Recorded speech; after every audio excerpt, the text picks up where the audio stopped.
সবার প্রথমেই সরি আমার মায়ের জামাইকে, তোমাকে এবারেও আমার বাড়ি আনতে পারলাম না, পরের বারেও পারবো না গো, সরি। সকাল সকাল দেখো ষষ্ঠীর লুচি বেলতে বসে পড়েছি। তারপরেই আমার বাবাকে একটা দিদারা প্রত্যেকবারে দই ছিঁড়ে দেয়, সে আর কি দিয়ে গেছিলো। বাপি তো খাবে না, বাপি দোকানে, আমি আগে বাপির আগে দই চিড়ে মাখিয়ে খেয়ে নিয়েছি। আমার দই চিড়ে যে কী ফেভারিট আমি তোমাদেরকে বলেও বোঝাতে পারবো না। আমার জামাইবাবু, এটা হচ্ছে আমার বড় জামাইবাবু, মানে মাসির বড় মেয়ের জামাই, সে আর কি বাড়ি চলে যাবে, সেই জন্য আমি ভিডিও করে রাখছিলাম। আর এই যে আমাদের রসগোল্লা, দেখো এখানে আমার বোনের চুল বেঁধে দিচ্ছে সুন্দর করে।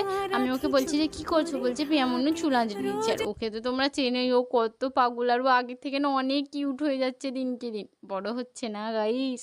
দেখো এখানে চুল আঁচড়াচ্ছে, আমি একটু হাসতে বলেছি বলে এবার হাসবে, দেখো কিরম করে, তোমরা কি কেউ দেখতে পাচ্ছ? এবার দেখো কেমন করে হাত নেড়ে হাই করছে তোমাদেরকে।